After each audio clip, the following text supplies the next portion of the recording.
आपने ट्यून किया है आकाशवाणी दिल्ली का चैनल गोल्ड और आप हमें सुन पा रहे हैं FM 100.1 मेगाहर्ट्ज पर। दोस्तों, आज हमारे साथ स्टूडियो में मौजूद हैं भारतीय सिविल सेवा के अनेक पदों पर जिन्होंने काम किया है। वे हैं डॉक्टर उदय शंकर पंत।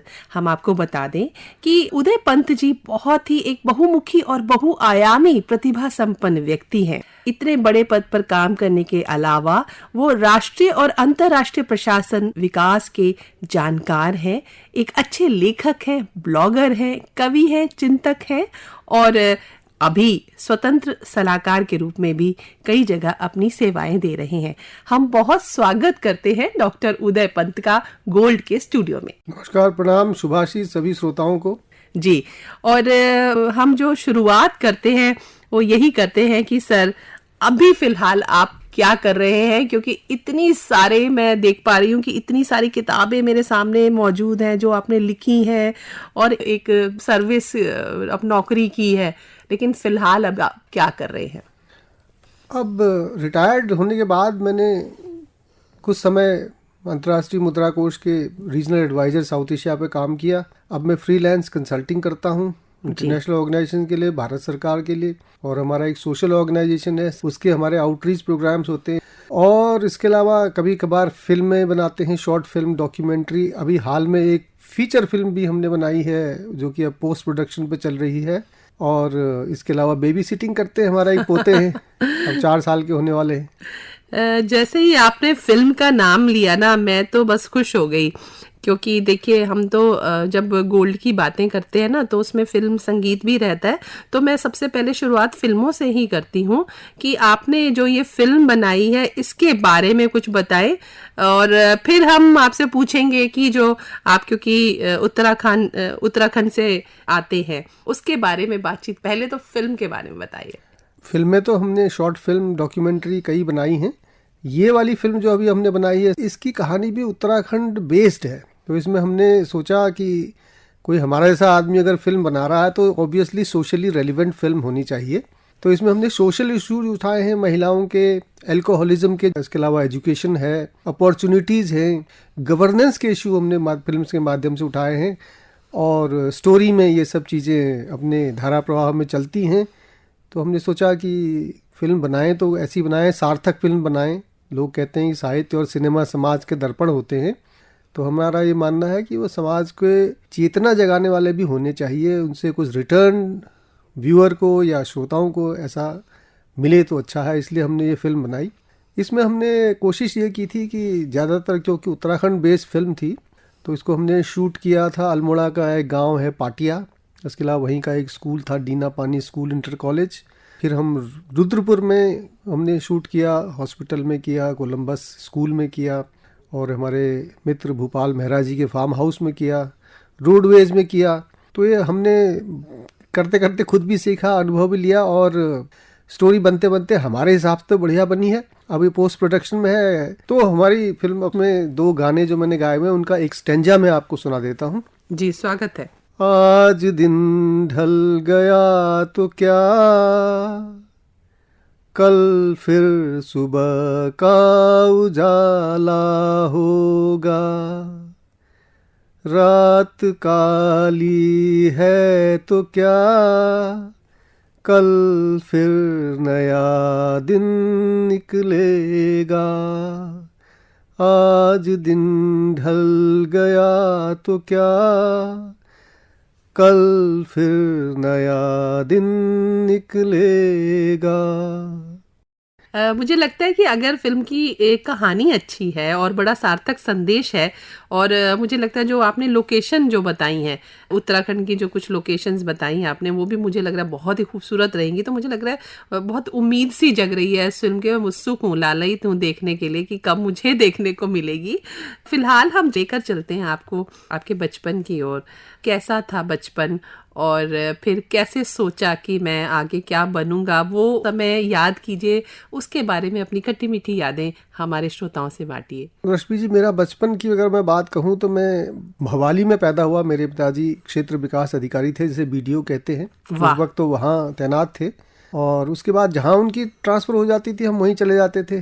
वो वाली की तो जो आबो हवा के बारे में हमने सुना है, पढ़ा है, और जो जानकारी है, बड़ी सुंदर और खूबसूरत जगह है और बड़ी ठंडी ठंडी हवाएं हैं वहाँ के।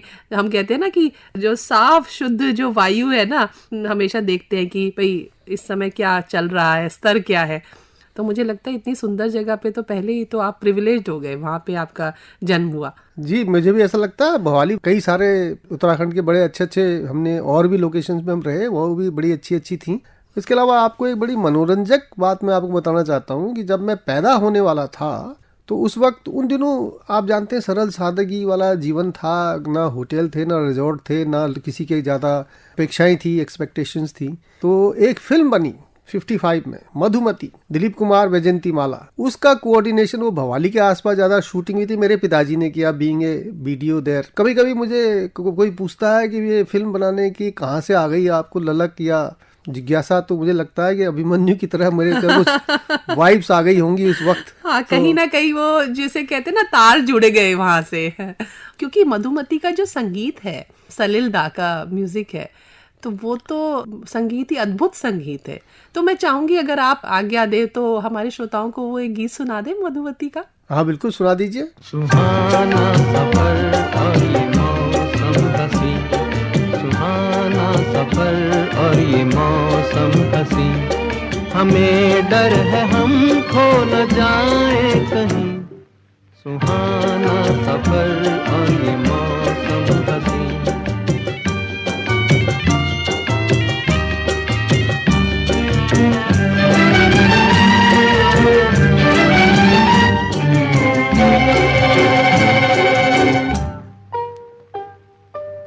ये कौन हंसता है फूलों में छुपकर, बाहर बेचैन है किसकी धुन पर। ये कौन हंसता है फूलों में छुपकर, बाहर बेचैन है किसकी धुन पर।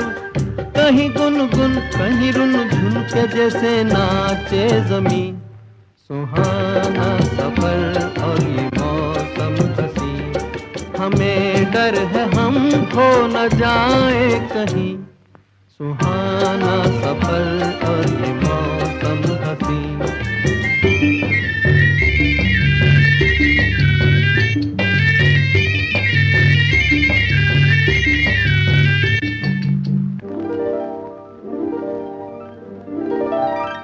ये गोरी नदियों का चलना उछल कर, के जैसे अल्हड़ चले पी से मिलकर। ये गोरी नदियों का चलना उछल कर, के जैसे अल्हड़ चले पी से मिलकर। प्यारे प्यारे ये नजारे निखार है हर कहीं, सुहाना सफर और ये मौसम हसी, सुहाना सफर और ये मौसम हसी, हमें डर है हम खो न जाए कहीं, सुहाना सफर और ये मौसम हसी।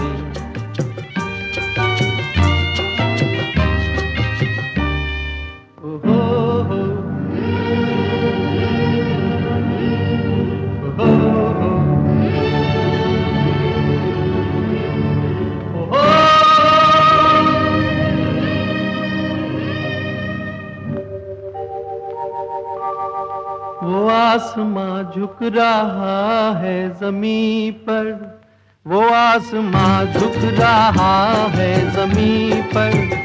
ये मिलन हमने देखा यहीं पर, वो आसमां झुक रहा है ज़मीं पर। ये मिलन हमने देखा यहीं पर। मेरी दुनिया मेरे सपने मिलेंगे शायद यहीं, सुहाना सफर और ये मौसम हसी, सुहाना सफर और ये मौसम हसी, हमें डर है हम खो न जाए कहीं, सुहाना सफर और ये मौसम हसी, सुहाना सफर और ये मौसम हसी।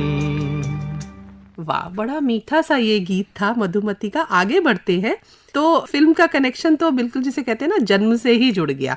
फिर उसके बाद क्या, युवावस्था, पढ़ाई, नौकरी, उसके बारे में वापस जाइए अपने यादों के गलियारे में, वहाँ की कुछ खास बातें हमें बताएं। मैंने बहुत जगहों पे मैं रहा, उखल कांडा रहा, भवाली के बाद अल्मोड़ा में रहा, फिर हम गढ़वाल की तरफ चले गए। जी। तो हम वहाँ गढ़वाल में थत्यूड़ में रहे, थराली में रहे, और गैरसैंण जो आजकल ऑल्टरनेटिव ग्रीष्मकालीन राजधानी है वहाँ रहे। उन दिनों वहाँ एक ब्लॉक था, कुछ ब्लॉक के क्वार्टर्स थे, 2-4 दुकानें थी, एक प्राइमरी और एक मिडिल स्कूल हुआ करते थे, और बड़ी शांति थी। तो वहाँ मैंने 5वीं तक प्राइमरी एजुकेशन मेरी वहीं कंप्लीट हुई।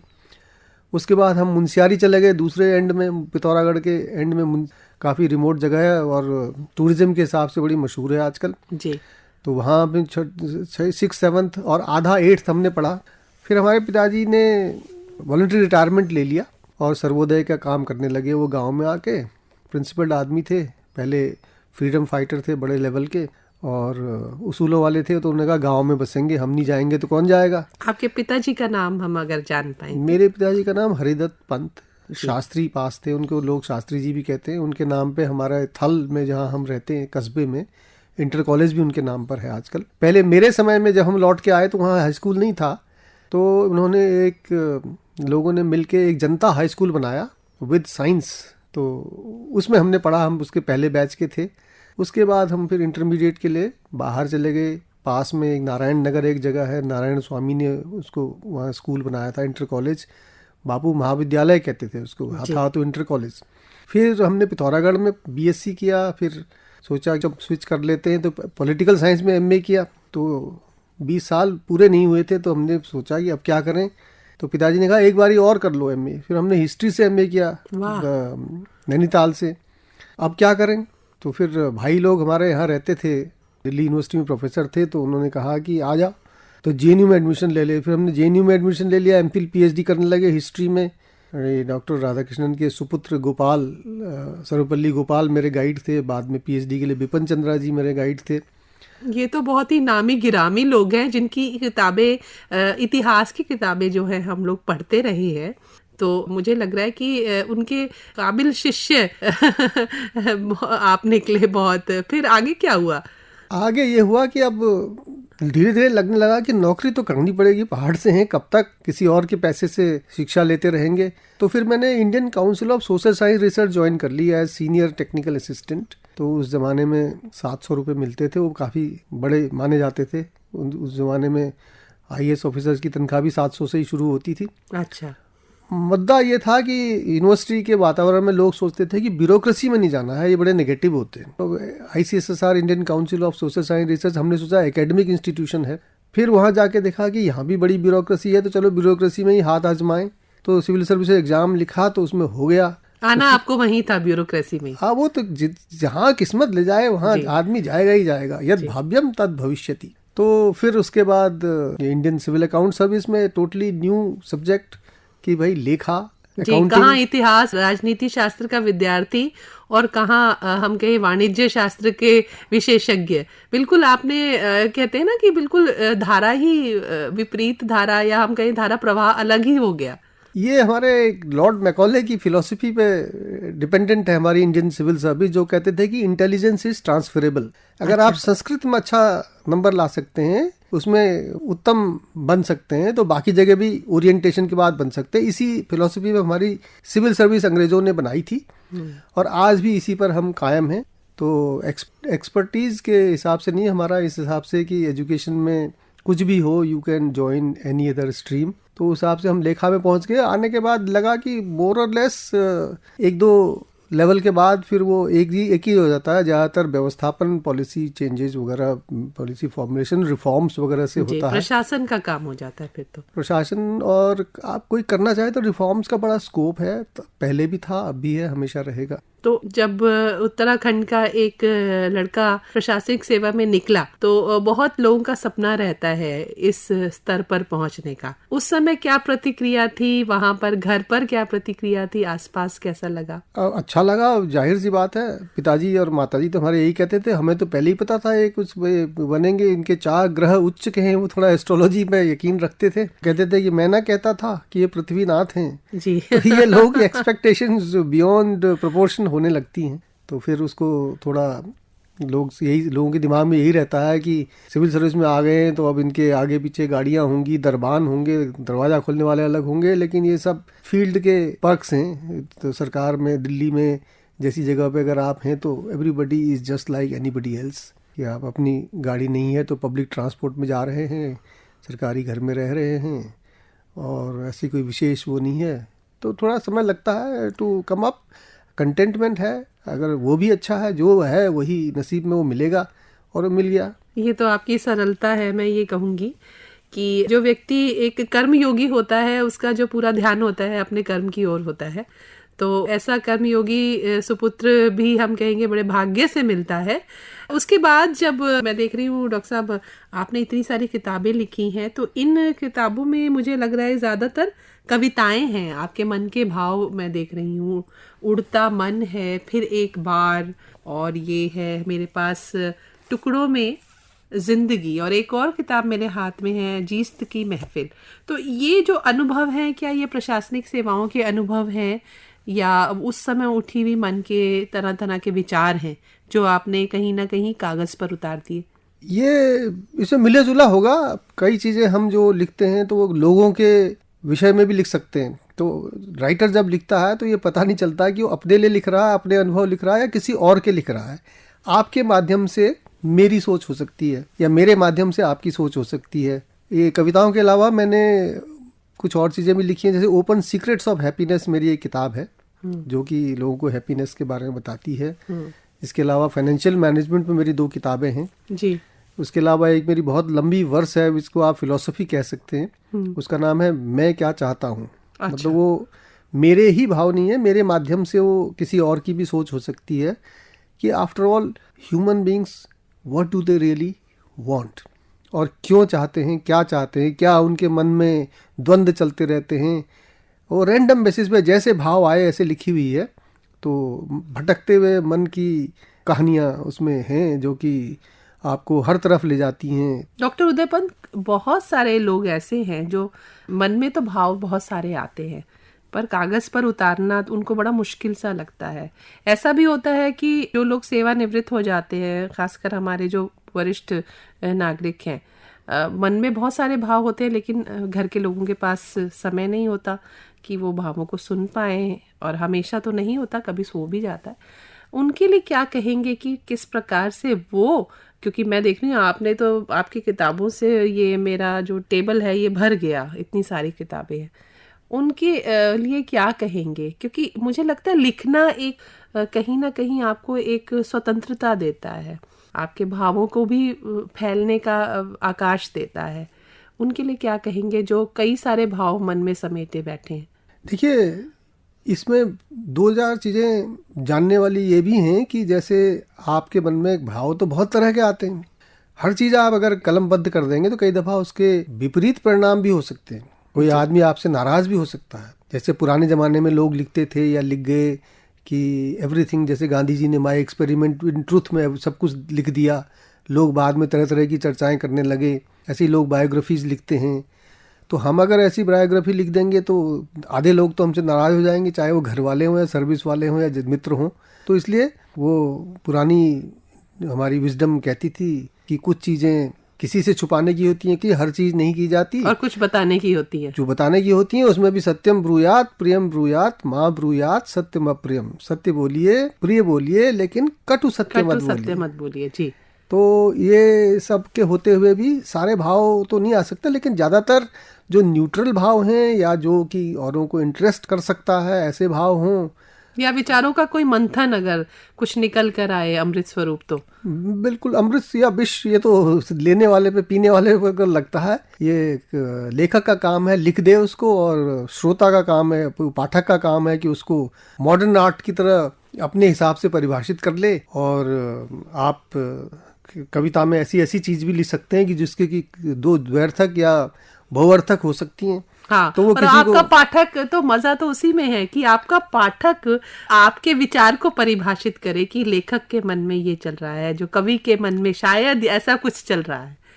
तो ये तो मैं कहूँगी कवि की सफलता होगी। हाँ जी, ये भी होता है, लेकिन कई दफ़ा कुछ चीज़ें आप किसी और के बारे में भी लिख सकते हैं, किसी और के अनुभव से। तो लोग सोचते हैं कि इन्हीं का अरे क्या हो गया, क्या परेशानी हो गई, ऐसे पूछने लगते हैं जैसे कि वो कोई अपनी सत्य कथा लिख रहा हो। तो वो भी एक इसका आयाम है। हाँ, लेकिन अनुभवी पाठक ये जानते हैं कि जो लेखक है वो भी अपने अनुभव दर्ज कर रहा होता है, और दूसरों के अनुभव को भी वो, उसका जो है दर्शक होता है, उसको भी वो पिरो रहा होता है कागज पर।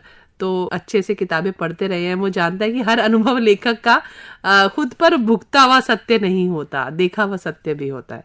बिल्कुल बिल्कुल, आपने बिल्कुल सही बात कही।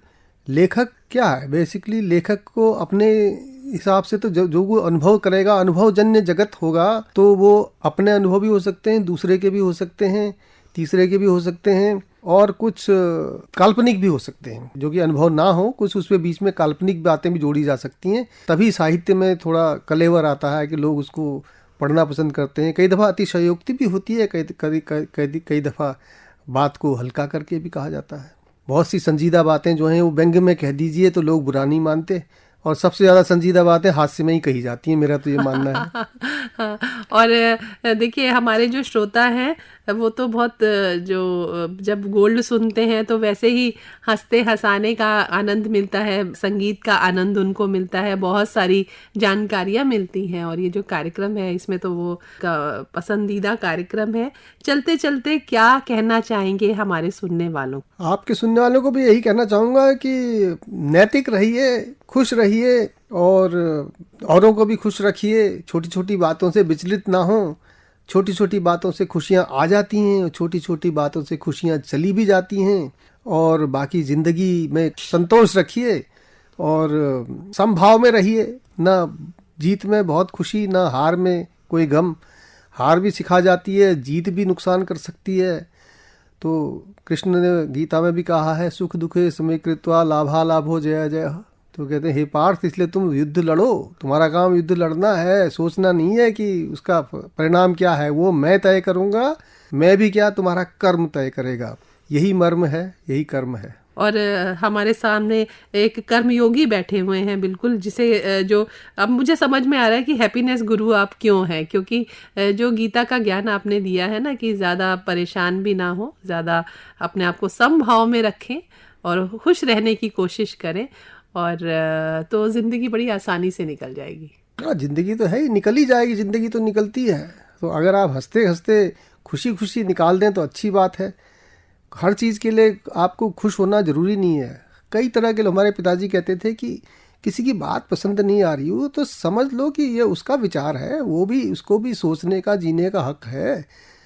और बिल्कुल ही बुरी लग रही है तो सोच लो कि ये दया का पात्र है, और भी बुरी लग रही है सोच लो कि ये पागल है, पागल की बात का क्या बुरा मानना। हाँ जी, बिल्कुल, क्योंकि असहमति के लिए हमेशा जगह रखनी चाहिए। कुछ लोग ऐसे भी होंगे जो असहमत होंगे, उनका भी हम सम्मान करते हैं, क्योंकि उसी से कहीं ना कहीं कुछ और अच्छा निकल कर आता है। दो व्यक्ति अगर असहमत हो तो भी, और सहमत हो तो फिर तो बात ही क्या। तो मुझे ऐसा लग रहा है कि ये जो चर्चा है ये बहुत जारी रख सकते हैं, लेकिन मैं देख रही हूँ घड़ी हमें कह रही है कि वक्त हो चला है अगले कार्यक्रम का। तो आज की जो ये मुलाकात है हम यहीं समेटते हैं। डॉक्टर उदय पंत, आप गोल्ड के स्टूडियो में आए और इतनी अच्छी बातचीत आपसे हमने की। आपका बहुत बहुत धन्यवाद समय निकालने के लिए। बहुत शुक्रिया। नमस्कार। नमस्कार।